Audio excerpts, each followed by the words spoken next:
Hello అందరికీ.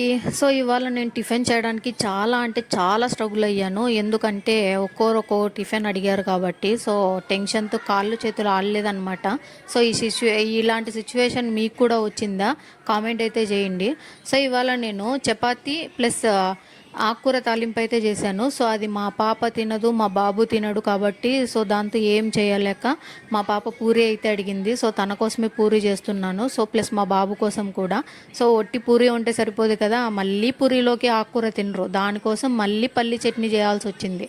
So దీంతో పాటు ఇంకా నాకు డైట్ ఫుడ్ కాబట్టి ఇంకా చపాతీ ఆయిల్ లేకుండా కాల్చుకోవాలి, ఇంట్లో అయితే ఆయిల్ వాళ్ళకి కాల్చి ఇవ్వాలి, ఇంకా మా పిల్లలకైతే పూరి చట్నీ చేసి ఇవ్వాలి అనే టెన్షన్తో కాళ్ళు చేతులు ఆడక టిఫిన్ చేయడానికి 10 అయితే అయిపోయిందనమాట. సో ఫైనల్గా టిఫిన్ అయితే కంప్లీట్ చేసేసాము.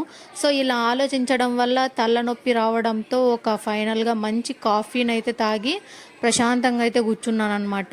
ఇంకా ఇవాళ అంతా హ్యాపీగా గడిచిపోతుంది అనే టైంకి మరి మధ్యాహ్నం టైం అయిపోయింది. సో మీరు కూడా ఇలాంటి సిచ్యువేషన్ను ఫేస్ చేశారా?